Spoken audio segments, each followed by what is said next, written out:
Hi friends, welcome back to my channel. ఈరోజు ఈ వీడియోలో అయితే నోరూరుంచే మిరపకాయని ఎలా పెట్టుకోవాలో చేసి చూపిస్తాను ఫ్రెండ్స్. ఈరోజు ఈ వీడియోలో పక్కా కొలతలతో పర్ఫెక్ట్గా టేస్ట్ వచ్చేలాగా మిరపకాయ ఎలా ప్రిపేర్ చేసుకోవాలో చూసేద్దాం. దానికన్నా ముందు మీరు ఎవరైనా మొదటిసారిగా మన ఛానల్ చూస్తున్నట్టయితే ప్లీజ్ సబ్స్క్రైబ్ చేసుకోండి. అలాగే పక్కనే ఉన్న బెల్ ఐకాన్ క్లిక్ చేసి ఆల్ అని సెర్చ్ చేసుకోవడం మర్చిపోకండి. ఇక మిరపకాయ తయారీ విధానం చూద్దాం పదండి.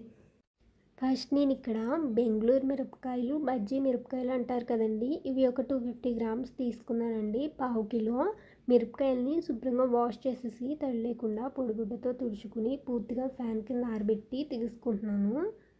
తర్వాత తుడుములు ఈ విధంగా మరీ ఎక్కువ కాకుండా ఇలా సగానికి కట్ చేసి తీసుకోవాలి.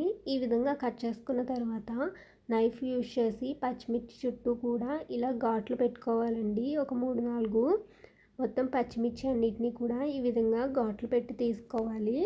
తరువాత పచ్చిమిర్చి అన్నిటినీ కూడా ఒక వెడల్పాటి గిన్నెలోకి తీసుకోండి.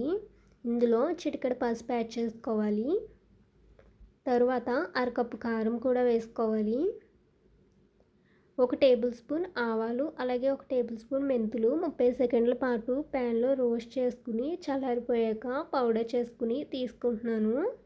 ఇప్పుడు ఆ పిండిని కూడా ఇందులో వేసుకోవాలి. అరకప్పులో 2 టీ స్పూన్లు తగ్గించి తీసుకుంటున్నానండి ఉప్పు.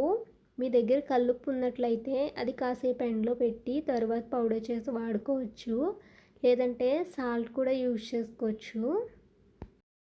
తర్వాత 1 కప్పు వేరుశనగ నూనె వేసుకుంటున్నానండి. మీ దగ్గర వేరుశనగ నూనె ఉంటే వేరుశనగ నూనె వేసుకోవచ్చు, లేదంటే నువ్వుల నూనె కూడా వేసుకోవచ్చు. తర్వాత పావు కిలో పచ్చిమిర్చికి 1 గ్లాస్ నిమ్మరసం వేసుకుంటున్నానండి. నిమ్మరసం అనేది మీరు తినే పులుపుని బట్టి ఎక్కువ కావాలనుకున్న వారు కొద్దిగా వేసుకోవచ్చు, లేదంటే తక్కువ కావాలనుకున్న వారు కొద్దిగా తక్కువ కూడా వేసుకోవచ్చు. ఇక్కడ నేనైతే పావు కిలో పచ్చిమిర్చికి 1 గ్లాస్ నిమ్మరసం వేసుకుంటున్నాను.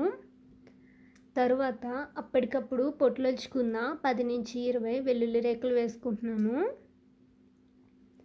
వెల్లుల్లి రేకులు వేసుకున్న తర్వాత అంతా కూడా బాగా కలిసేటట్టు బాగా మిక్స్ చేసుకోవాలి.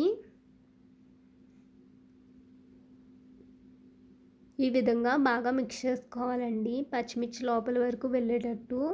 తరువాత మూత పెట్టుకుని పచ్చడిని ఊరనివ్వాలండి. పచ్చడి ఊరితేనే మనం తినేటప్పుడు మిరపకాయ పుల్లగా తినే కొద్దీ తినాలనిపించేలాగా ఉంటుంది. ఒక రోజంతా ఊరిన తర్వాత మూత తీసి చూద్దామండి.